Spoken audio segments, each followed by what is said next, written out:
এবার আমার অ্যানালিসিস শুনুন। যে আলোচনাটা করতে চাই, ট্যাগলাইনে আপনারা দেখেছেন যে দুজন ক্রিকেটারকে এবার চ্যাম্পিয়ন্স ট্রফিতে চরমভাবে মিস করব।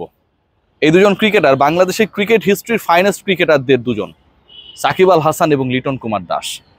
সাকিব আল হাসান ক্রিকেটে নেই, সাকিব আল হাসানকে নিয়ে অনেক নেগেটিভ আলোচনা হয়। সাকিব আল হাসানকে শেষ পর্যন্ত নাইট রাইডার্সরা ছেড়ে দেয়। সাকিব আল হাসান দলে জায়গা পান না। নট ইন 11 টাইপের কার্ডগুলো যখন বিভিন্ন অনলাইনে পোস্ট করা হয় তখন হাহা রিয়্যাক্টের একটা বড় ধরনের অংশ আমরা দেখতে পাই। বাংলাদেশের ক্রিকেট হিস্ট্রির কথা যদি আমরা বলি, বাংলাদেশের আইসিসি ইভেন্টের কথা যদি আমরা বলি, বাংলাদেশের অবিস্মরণীয় জয়গুলোর মহানায়ক কারা বিভিন্ন সময়ে হয়েছিলেন তাদের কথা যদি বলি, এই সাকিব আল হাসান, এই যে নামটা জার্সি নাম্বার 75, তাকে কি কোনোভাবে অমিট করার সুযোগ থাকে? বাংলাদেশের বাস্তবতায়, বাংলাদেশের প্রেক্ষাপটে সাকিব নিয়ে আলোচনা করাটা অনেক ক্ষেত্রে অনেকের জন্য অস্বস্তির কারণ যখন হয়ে যায়, তখন আমি কথিত সাকিব আল হাসানের সবচেয়ে বড় হেটার হিসেবে, যারা আমাকে সেই উপাধিটা দিয়েছেন, আমি সাকিবকে নিয়ে কিছু বলতে চাই। আইসিসি ইভেন্ট মানে সাকিব আল হাসান কত বড় ক্যারেক্টার, কত বড় ক্যারিজম্যাটিক ফিগার, সেটা নিয়ে আমরা যদি একটু ঘাটাঘাটি করি তাহলে এই চ্যাম্পিয়ন্স ট্রফি বাংলাদেশকে একটা দারুণ এক্সাম্পল এনে দেয়। বাংলাদেশের আইসিসি ইভেন্টের সবচেয়ে বড় মেইন স্ট্রিমের সাফল্যের জায়গা হচ্ছে এই চ্যাম্পিয়ন্স ট্রফিতেই। 17 চ্যাম্পিয়ন্স ট্রফিতে সেমিফাইনালস খেলা, যেখানটায় যাবার ক্ষেত্রে, সেই সেমিফাইনালে খেলার ক্ষেত্রে যখন এমন একটা সিচুয়েশন ক্রিয়েট হয়, যখন মনে হয় যে বাংলাদেশ পারবে না, যখন বাংলাদেশের দ্রুত উইকেট পতন ঘটে, ঠিক তখন সাকিব আল হাসান এবং মাহমুদুল্লাহ রিয়াদ জয়ের নায়ক হয়ে যান। সাকিবের সেঞ্চুরি, হার না মানা অসাধারণ সেই শতক, প্রতিপক্ষের পেস বোলিং অ্যাটাককে তুড়ি মেরে উড়িয়ে দেয়া, যেই স্বপ্ন বাংলাদেশিরা সেই চ্যাম্পিয়ন্স ট্রফি শুরু হবার আগে দেখতে ভয় পেত, সেটাকে বাস্তবায়নে রূপকার হিসেবে যখন সাকিব আল হাসান আবির্ভূত হন, ঠিক তখন হ্যাটস অফ করতেই হয়। চ্যাম্পিয়ন্স ট্রফির ইতিহাস নিয়ে যদি আলোচনা করি, চ্যাম্পিয়ন্স ট্রফির সাফল্য নিয়ে যদি আলোচনা করি, চ্যাম্পিয়ন্স ট্রফির ইন্সপিরেশন নিয়ে যদি আলোচনা করি, যেটা আপনাকে আমাকে অনেক বেশি আশাবাদী করার ক্ষেত্রে পেছন থেকে ধাক্কা দেয়, সেটা তো সেই 17 চ্যাম্পিয়ন্স ট্রফি। সেই চ্যাম্পিয়ন্স ট্রফি বাংলাদেশ রঙিন করেছিল। সেই চ্যাম্পিয়ন্স ট্রফি বাংলাদেশে রঙিন হয়েছিল একজন সাকিব আল হাসান রঙিন জার্সিতে বাংলাদেশকে রাঙিয়েছিলেন। তাই আইসিসি ইভেন্টে অনেক কথা হয়, অনেক কথা হবে। যখন আমরা ফিরে তাকাই, ঠিক তার 2 বছর পরে 2019 বিশ্বকাপে সাকিব আল হাসান ইংল্যান্ডে কি পারফর্ম করলেন।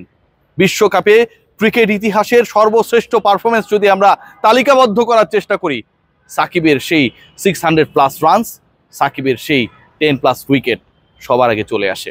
শুধুমাত্র বাংলাদেশের ক্রিকেটার বলে সাকিব আল হাসান টুর্নামেন্টের সেরা হতে পারেন নাই, আমি বোধ করি তাই। প্রতিপক্ষের এগেনস্টে বাংলাদেশ যেভাবে খেলেছিল, সাকিব আল হাসান একাই যেভাবে প্রতিপক্ষকে ড্যামেজ করে দিয়েছিলেন ম্যাচের পর ম্যাচ, যেই সাকিব আল হাসান আইপিএলে বসেছিলেন, প্রপার প্রিপারেশনের সুযোগটা পর্যন্ত পান নাই। ট্রাই নেশনসে সাকিব আল হাসানের প্রেজেন্স থাকা না থাকা নিয়ে যখন বিতর্ক, সেই সাকিব আল হাসান ইংল্যান্ডে গিয়ে যা করে দেখিয়েছেন, এক কথায় অবিস্মরণীয়। সাকিব আল হাসান বাংলাদেশের ক্রিকেট ইতিহাসের মহানায়ক, কিংবদন্তি। তাকে চ্যাম্পিয়ন্স ট্রফিতে, দুবাইয়ে, রাওয়ালপিন্ডিতে মিস না করার কোনো কারণ, কোনো সুযোগ কি আছে? নেই ভাই। What about Liton Kumar Das? সাকিবকে নিয়ে তো টুকটাক আলোচনা করলাম, হোয়াট অ্যাবাউট লিটন কুমার দাস? ভেবে দেখুন, লিটন কুমার দাস বয়সটা যখন 23, ভারতের এগেনস্টে এশিয়া কাপে ওয়ানডেতে তার শতকটা হাঁকালেন 87 বলে। সেই সময়ের হিসাব নিকাশ করলে সেটা ছিল বাংলাদেশিদের মধ্যে, বাংলাদেশি ওপেনারদের মধ্যে ফাস্টেস্ট ওডিআই 100। লিটন কুমার দাসের ফর্ম নিয়ে অনেক আলোচনা হয়। ফাইনালে গিয়ে লিটনের সেই শতক বাংলাদেশকে অন্য ধরনের একটা উজ্জীবনী শক্তি দেয় against India in the Asia cup. 50 ওভার্স ক্রিকেটে লিটন কুমার দাস যা দেখিয়েছিলেন ভারতের বিপক্ষে, সেই পার্টিকুলার লিটন কুমার দাস আমরা যদি আবার ওই একই দলের বিপক্ষে পারফরমেন্সকে অ্যানালিসিস করার চেষ্টা করি, এডিলেডে যেটা অলমোস্ট করেই ফেলেছিলেন, ডিএল মেথডে বাংলাদেশকে অনেকটা 2 নাম্বারই করে টি20 ওয়ার্ল্ড কাপে যেভাবে হারিয়ে দেওয়া হয়েছিল, সেটা নিয়ে এখনো প্রশ্ন ওঠে। আউটফিল্ড ভেজা, মাঠ ভেজা, সেখানটায় জোর করে যখন লিটন কুমার দাসকে আবারও ব্যাট করতে পাঠানো হয়, ডিএলএ বাংলাদেশ অলমোস্ট এগিয়ে, সেই সিচুয়েশনে সাকিবরা যখন মাঠে নেমে মরিস এরাসমাসদের এগেনস্টে দাঁড় হয়ে যান, ঠিক তখন সেই লিটন সাকিবদের মিস না করার কোনো কারণ থাকে না। লিটন কুমার দাস 27 বলে 60 রান করেছিলেন। স্ট্রাইক রেট ছিল সেই ম্যাচটায় ভারতের বিপক্ষে 222। 7টা 4 মেরেছিলেন, 3টা ছক্কা মেরেছিলেন। বাংলাদেশ হেরেছিল শেষ পর্যন্ত ওই ডিএল মেথডে মাত্র 5 রানে।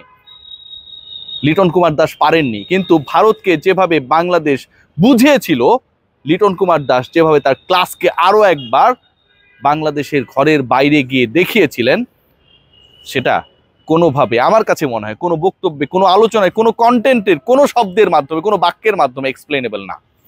সে লিটন কুমার দাস হোম অফ ক্রিকেটে আসেন, আজও এসছেন, নিজের মতো আসেন, চলে যান, প্র্যাকটিস করেন, বাসায় গিয়ে হয়তো দিন গোনেন আবার কবে ন্যাশনাল টিমে খেলবেন, আবার কবে সেই লাল সবুজের জার্সি পরে মাতাবেন, আবার কবে সেই ভারতকে প্রতিপক্ষ হিসেবে পাবেন।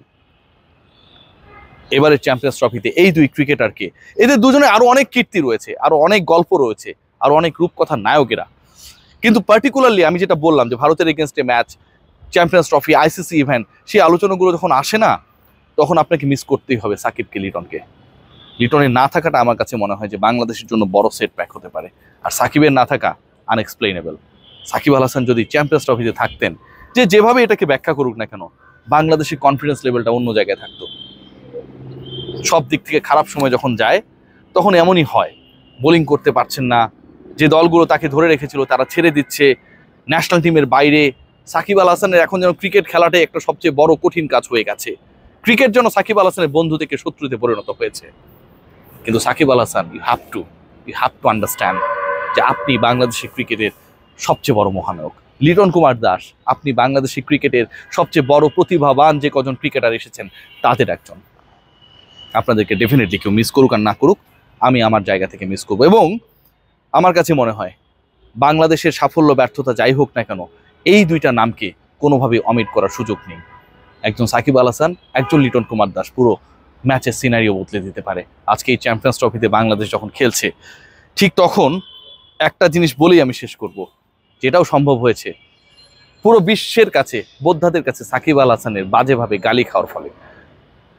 শ্রীলঙ্কার এগেনস্টে টাইম আউটের অ্যাঞ্জেলো ম্যাথিউসের ঘটনা যদি সেদিন না ঘটতো, that time Shakib was the captain, তাহলে হয়তো এরকম চ্যাম্পিয়ন্স ট্রফি নিয়ে আমাদের স্বপ্ন তৈরি করা, স্বপ্ন বোনা, হতাশ হওয়া, আমরা কাকে হারাতে পারবো না সেরকম ডিসকাশনস কোনোটাই থাকতো না।